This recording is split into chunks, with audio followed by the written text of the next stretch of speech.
The sun burned hot over the dusty alien market. People shouted, bargained, and laughed as they walked past cages and stalls. But near the center, there was no laughter, only pain. A blue-skinned alien woman knelt on the ground, her wrists in heavy chains, her ankles bleeding from rough shackles. Her name was Valari, but no one called her that anymore. They called her Item 14, or the Quiet One. Her ex-husband stood beside her. A thick alien male with hard eyes and a cruel smile.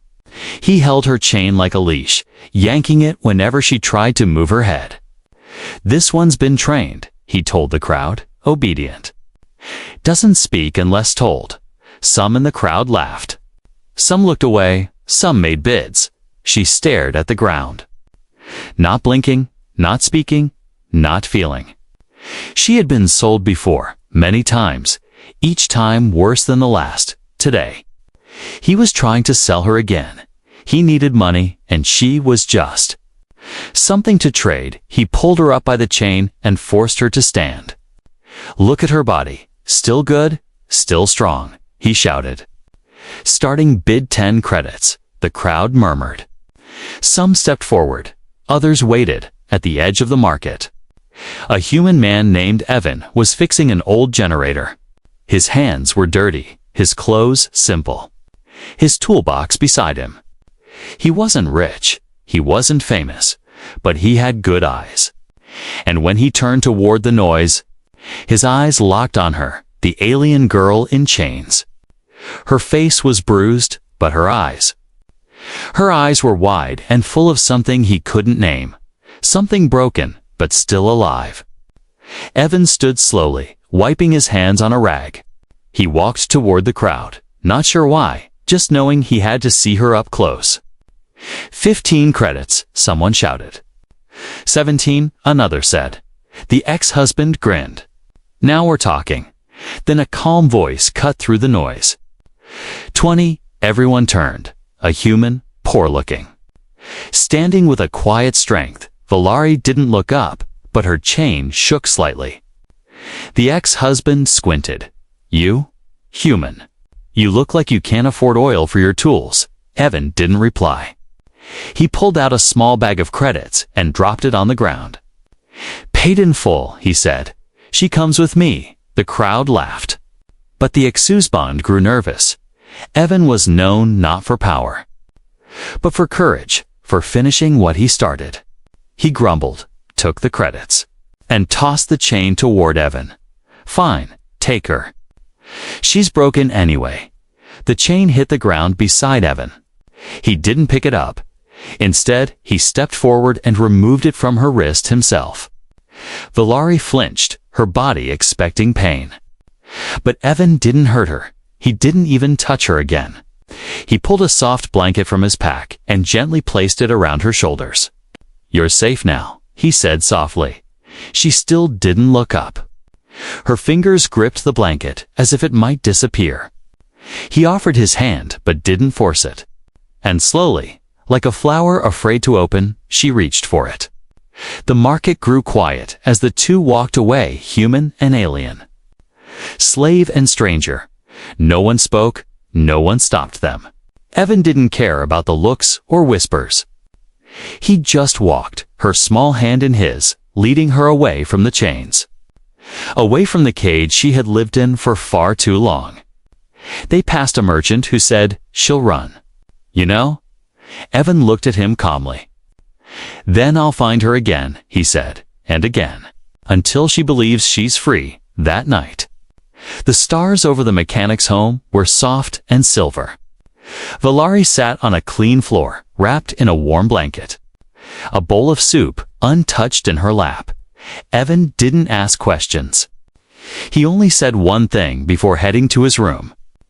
"This is your home now. No one will hurt you here, and for the first time in years." Valari cried not from pain, but from something she had forgotten how to feel. Hope. Valari sat on the soft floor, her back pressed against the wall. The blanket Evan had given her still wrapped around her like armor. A bowl of hot soup rested in her lap. Steam rising gently, but she didn't move. Didn't eat. She just stared at it, confused, afraid. Waiting for the moment the kindness would vanish. In her past, food always came with rules. Eat too slow, get hit. Eat too fast, get slapped, sometimes. She wasn't allowed to eat at all, unless she smiled and obeyed commands. Her body remembered those days, and it still trembled from them. Evan moved slowly around the small workshop house. He didn't hover over her, didn't force her to eat. Instead, he picked up tools, checked his small repair station, and pretended not to notice her silence, but he was watching. Always watching from the corner of his eye. Not to judge, but to protect, after an hour. She finally picked up the spoon. Her hand shook, the metal cold in her fingers. She took one small sip, expecting it to be drugged or rotten, but it was warm, rich, filled with soft vegetables and clean broth. Real food, not scraps, not punishment. She took another spoonful, then another. Tears running silently down her face, Evan said nothing. He only smiled softly when she finished the bowl, then left a fresh one on the counter in case she wanted more. That night, she slept on a real bed. A simple mattress with clean sheets and a pillow. She didn't sleep under it, though. She curled up on top with the blanket, afraid to be too comfortable. Afraid it would be taken away, but no one came to hit her. No one yelled or dragged her from the room, just silence and the hum of machines in the workshop below. She closed her eyes slowly, unsure if she was allowed to. And for the first time in a long time, she slept without dreaming of cages. The next morning, Evan was already working, his hands deep inside a rusted hoverbike engine. Grease on his face, he heard soft footsteps behind him. He turned to find Valari standing there, wrapped in the same blanket, her eyes wide, uncertain. He gave her a small nod. "Sleep okay?" he asked. She didn't answer, only gave a faint nod in return. He held up a small wrench. "You ever fixed one of these?" he asked gently. She shook her head no. "That's okay," he said. "You can watch if you want." And so she did. All day, she sat quietly nearby. Watching him work, she flinched at loud noises, gasped when sparks flew, and kept glancing at the door like someone might burst through it. But slowly, her breathing calmed. Slowly. Her hands stopped shaking at lunchtime. Evan gave her another bowl of soup. This time, she ate it without hesitation. She even looked up once and whispered, "Thank you." It was the first word she had spoken since he bought her that night. She wandered the small living area, curious. She found a shelf with old books, tools neatly arranged. A dusty photo of a younger Evan with someone who looked like his brother. She stared at it for a long time. Then turned as Evan walked in. He smiled again. "That's my little brother. Gone now." She looked down, unsure if she should have touched anything. But Evan waved his hand. "You can look at anything you like." Valari, she flinched at the name. No one had called her that in so long. Just numbers, insults, and orders. But Evan used her real name. Like it mattered, later that evening, she sat near the small heater, the blanket still around her shoulders. Evan sat nearby, not too close, working on a small, broken datapad. After a long silence, she spoke again, her voice quiet. "Why did you buy me?" Evan looked up, surprised but calm. "Because I couldn't walk away," he said. She frowned. "Everyone else did. I'm not everyone else," he replied. "And you're not a thing to be sold." Valerie stared into the heater's soft light. "I was sold so many times," she said, "for food, for credits, for lies." Evan said nothing, but his jaw clenched. "No one ever gave me something and asked nothing in return," she added. Voice cracking, Evan leaned forward slowly, his voice gentle. "I'm giving you something now," he said. "Not just food or shelter." She looked up, confused. "I'm giving you time," he said, "to heal, to breathe, to remember who you are." Her eyes shimmered again. That night, she didn't sleep on top of the bed. She slipped beneath the covers, curled up like a child. And for the first time in years, she dreamed not of chains, but of stars. Of sky she'd never seen, and maybe, just maybe, a freedom that might be real. The days passed slowly but gently. Valari began waking before sunrise. Quietly folding her blanket and tiptoeing around the small home, Evan had given her space. Never asked questions, never demanded anything. But she watched him carefully, always wondering when he would change. When he would show his true face, like all the others had. But Evan never did. He worked hard. Fixing old machines, repairing damaged equipment, and sometimes welding broken armor plates for passing mercenaries. He treated her like a guest. Not a burden, he offered food, water, clean clothes, and even quiet music from an old data speaker. He never raised his voice, never locked any doors. Still, Valari didn't believe the peace could last. One morning, she reached for a wrench, trying to help fix a broken stabilizer. Her sleeve slipped down, and Evan saw them deep. Long scars wrapped around her wrist like burned rings. She froze, her body stiffening as if waiting for shame or a slap. But Evan didn't react. He only looked at the scar. Then at her, and quietly said, "You don't have to hide anything here." Valari pulled the sleeve down again, her voice low.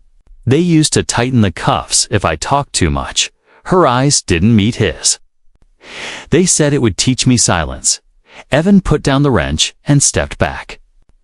Giving her space, "I'm sorry they did that," he said. "But you're free now." She didn't answer. Her heart wanted to believe him.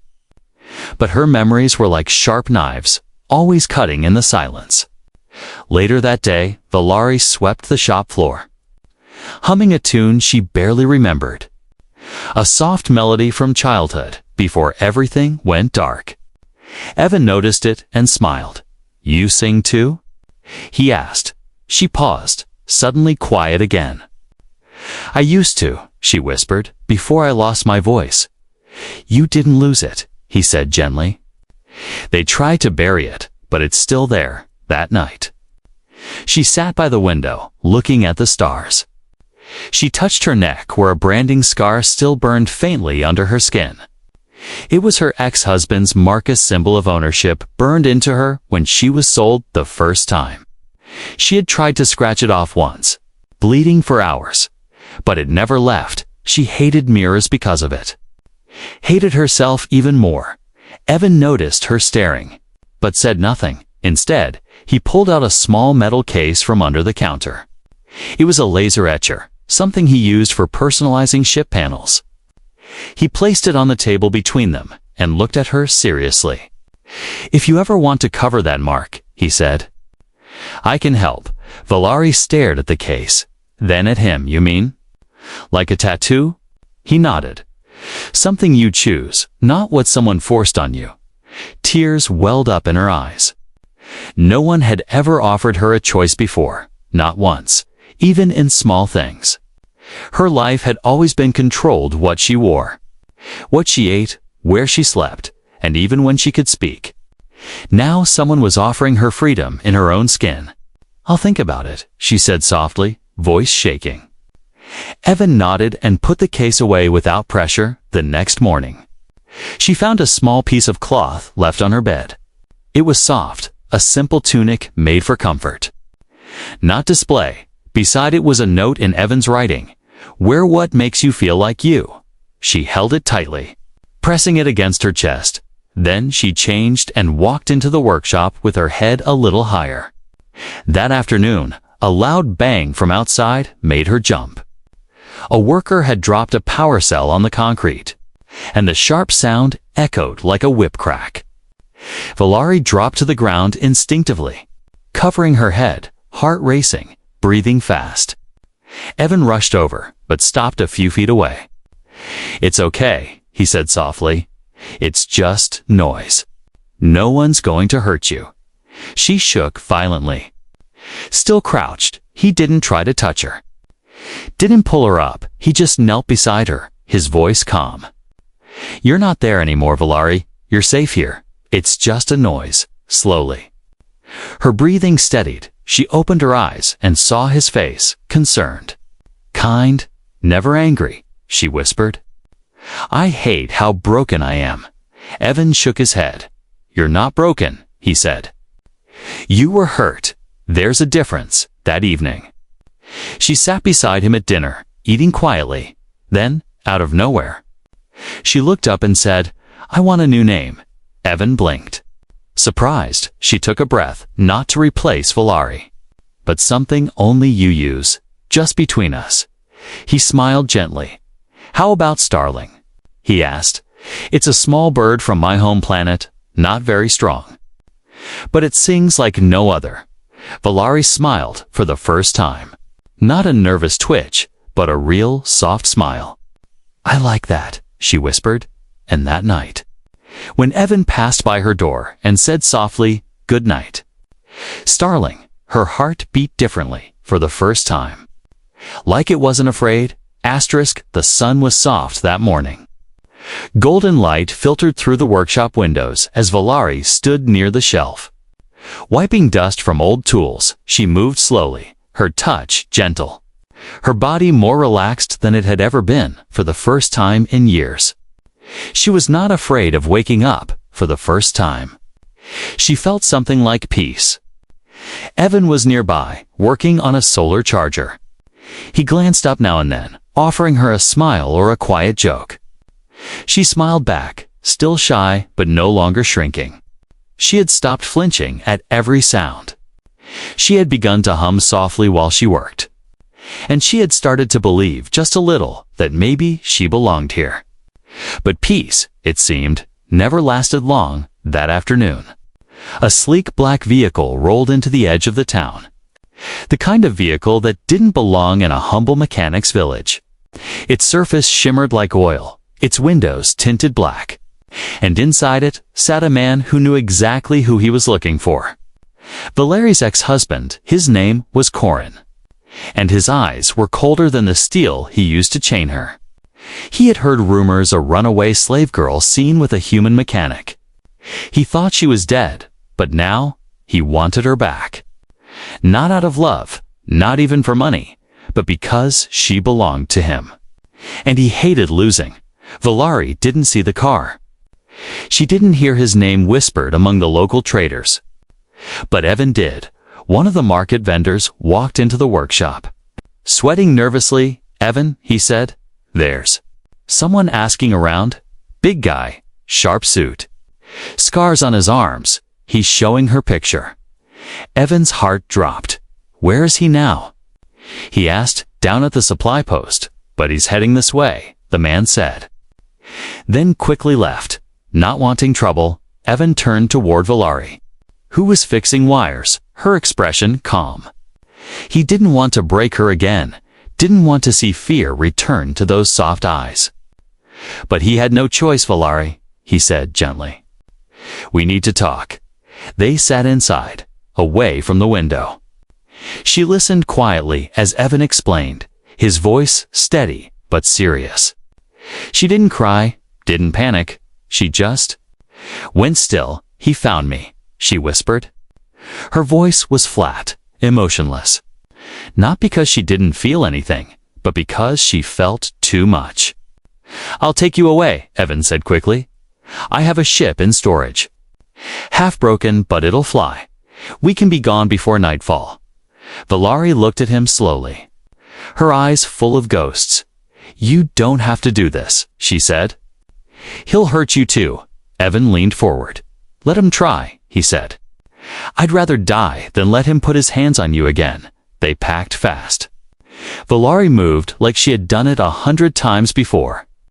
No hesitation, just quiet focus. Evan grabbed tools, emergency supplies.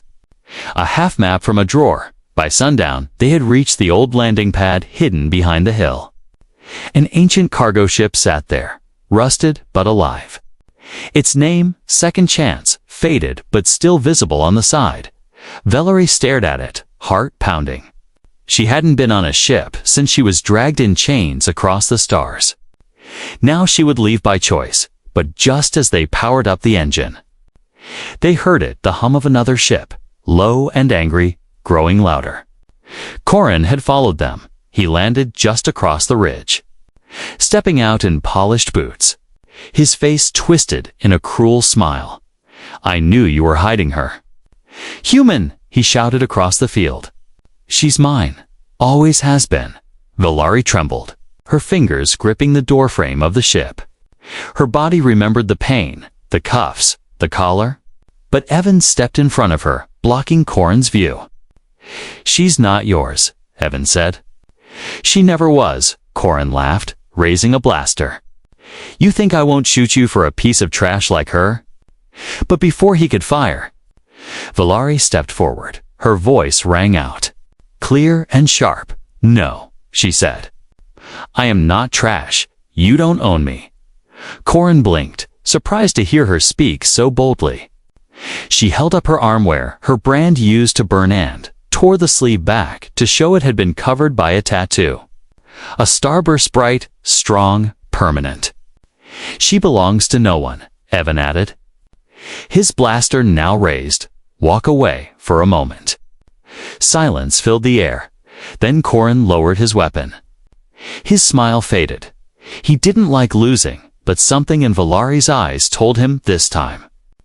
He already had. He turned, spat on the ground, and walked back to his ship. Cowards always leave when they know they've lost power. When he was gone, Valari sank to her knees. Shaking, Evan rushed to her, holding her close. "It's over," he whispered. "You're free now." And for the first time, she believed it. They didn't sleep that night. After Corin left, the air still felt heavy. Like the storm wasn't over yet, Valari sat by the ship's control panel. Her eyes red, her hands clenched tightly in her lap. Evan worked silently, checking wires, calibrating the engine, pretending not to notice the way she was shaking. But he noticed everything. The ship, named Second Chance, had been sitting in the dirt for years. Its walls were scarred, its hull dented, but it was theirs now. It didn't matter if the lights flickered or the engines rattled. This ship wasn't just metal, it was escape. It was freedom. Evan turned to her, gently placed a blanket over her shoulders. "You don't have to be strong tonight," he said. "You just have to hold on." She nodded slowly, but her voice trembled. "He's going to come back. Evan, he's not the kind who gives up." Evan crouched beside her, looking into her eyes. "Then we don't give up either," he said. "Next time. We won't be here for him to find." By morning, the ship was ready. Barely. The thrusters coughed when powered up, but they worked. The navigation system blinked to life after Evan rewired it by hand. Valari loaded supplies, water, food, small tools, keeping her steps quick and quiet. Just before boarding, she stopped and looked back at the workshop. The place that had first felt like a home. The dusty tools, the quiet heater. The table where she learned how to hold a spoon without fear. She wasn't sure if she was leaving safety or walking into danger. But she knew one thing: she wouldn't go back to the cage. Never again. They launched just before noon. The ship groaned as it lifted off, the landing pad cracking beneath the weight. Evan piloted with a steady hand, his jaw tight, his eyes scanning the sky. Valari sat beside him, strapped into the seat, gripping the armrests until her knuckles turned pale. Once they reached the upper atmosphere, she finally exhaled, but the moment of peace didn't last. The radar lit up another ship, following them, fast, sharp, military grade. Corin had found them again. Valari's heart dropped. "He's coming," she whispered. Evan nodded. "I see him." The tracker beeped louder as the enemy ship closed in. Evan turned the Second Chance sharply. Diving low through the cloud layer, the old ship rattled, sparks flying from the control panel. "Hold on," he shouted. "We're not going down today." Corin's voice suddenly came through the comms loud. Taunting, You can't run, human, he sneered. She's mine. And you're just a broken fool. Valari reached for the cum switch and, before Evan could stop her, slammed her fist down. No, she said into the mic, her voice fierce. I was never yours. I'd rather die free than ever belong to you again. The cum line went silent. Even Corin didn't expect her to speak like that. Evan pushed the ship faster, diving toward a canyon that twisted like a snake across the desert moon's surface. Hang on, Starling, he whispered, using the name he had given her in secret. She looked at him, her fear shifting into trust. You won't leave me behind, right? She asked. Evan glanced at her, eyes steady. Never. Inside the narrow canyon, the chase became a deadly game. Evan swerved between rock towers while Corin fired stun pulses, lighting up the canyon walls with blasts of blue. One hit shook their ship, heart alarms blared, smoke hissed from under the panel.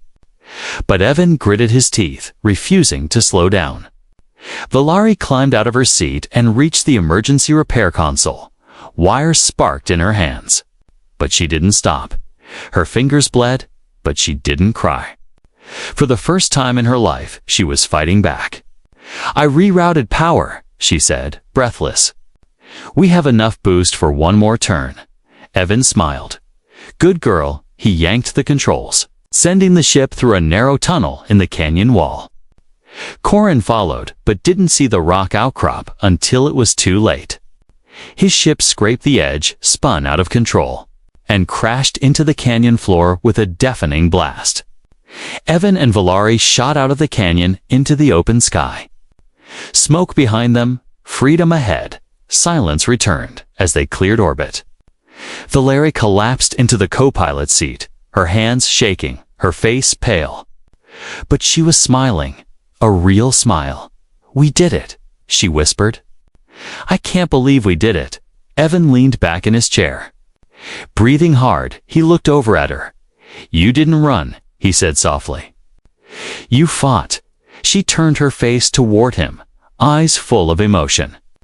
I fought because you believed I could. Outside, the stars stretched wide. The galaxy, endless and unknown. But inside that old ship, one broken girl and one kind human sat side by side. And for the first time, freedom didn't feel like a dream. It felt real. Asterisk, the ship drifted quietly through space. No more alarms, no more chasing, no more fear-only silence. Valari sat in the co-pilot seat, her hands wrapped in bandages, her eyes staring at the stars outside the viewport. They twinkled softly, like they were watching her. For the first time in her life, the stars didn't look cold. They looked like they were calling her forward. Evan stood behind her, checking the ship's power core. It still groaned with age. But it held together. They were safe for now. But where safety ended, healing had to begin. You okay? He asked quietly. She nodded, then shook her head. I don't know what I'm supposed to feel, she whispered. I should be happy, but it's like I'm floating. Evan walked over and sat beside her. You've lived in chains for too long, he said, now that they're gone. It's normal to feel weightless. Freedom takes time to believe. She didn't answer right away. Then her voice came soft. I don't want to be Valari anymore. Evan looked at her. Surprised, that name, she continued, was what they used when they sold me, when they hurt me. It's a name filled with pain. She looked down at her hands. I want to start over, with a name I choose. Evan nodded slowly. Do you have one in mind? She paused, then whispered. Kala, it means hope after winter in an old dialect my mother once spoke. I forgot that word for years. Evan smiled gently. Then it's time to remember it, Kala, he said. As if tasting the sound, it fits you. Her lips trembled. Then turned upwards, small but real. Thank you, she said. For letting me choose. They landed a few days later on a quiet colony world called Arden. No slavers, no traders, no black markets. Just farmers, builders, and people trying to live in peace. Evan used to work here years ago before the war. Now, he had returned not alone this time. He introduced Kala as his co-pilot, his friend. No one asked questions. And no one looked at her like she was broken. That alone brought her to tears the first night.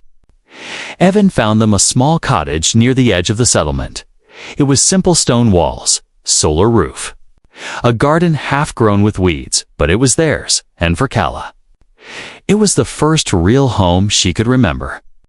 One morning, she stepped outside barefoot, feeling the grass between her toes. The sun warmed her face, and she closed her eyes. Breathing deeply, a bird chirped nearby, its song strange and beautiful. She looked toward the rising hills and whispered, "I'm not a slave anymore," she repeated it, louder. "I'm not a slave," and for the first time, she believed it. Inside the house, Evan was fixing an old data console. Kala walked in slowly, sat across from him, and placed something on the table. It was her old collar. The one Corin had used to control her voice, her body, her choices. "I want to burn it," she said firmly. Evan nodded. "Let's do it together." They walked outside, lit a small fire, and threw the collar into the flames. Kala watched it melt, black smoke rising. She didn't cry. She stood tall, the wind in her hair, and whispered, "That life is over." Days turned into weeks. Kala learned how to cook, how to plant seeds, how to laugh again. She helped repair old machines around the village. Kids followed her, drawn to her quiet kindness at night. She sat with Evan under the stars. They didn't talk much. Sometimes they didn't need to. One night, Evan handed her a necklace. Simple, silver, with a small engraved pendant. The symbol was a flower blooming through stone. "Your new name?" he said. It deserved something beautiful. She touched it with shaking fingers. Then hugged him without words.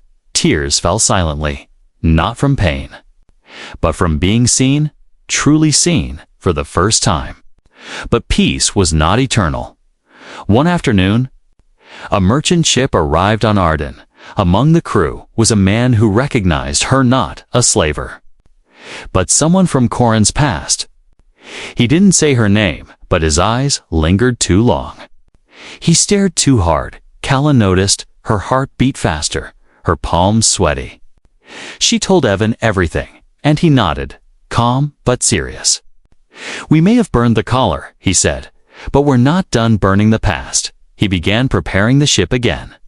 "Checking weapons, updating codes, just in case," he told her. "We don't run this time. If he comes, we finish it." Kala didn't argue. She wasn't the same girl anymore. She wasn't Valari, afraid and silent. She was Kala now, and Kala would never bow again. The sun was low over Arden's hills. Shadows stretched across the fields like long memories. Kala stood in the garden, her fingers brushing over green leaves and growing roots. This was her place now, her home, but peace, she knew, was never something you could take for granted. The merchant who stared too long hadn't returned. But that look, that knowing, sharp look still echoed in her mind. Corin was out there somewhere, and men like him didn't forget what they thought they owned. Inside, Evan was sharpening old tools, updating the ship's launch codes. They hadn't spoken much about it, but both knew if the past came knocking again, they wouldn't run, they would stand. Together, that night, the warning came, a message, burned into the sky above the colony with a stolen beacon code. "Return my property, or I burn your town," signed only with one name, Karan. The villagers panicked, shouting and packing bags. But Kala stood silent, her body stiff, her chest tight. She could feel the cold of the chains again. Feel his breath, his hand, his voice.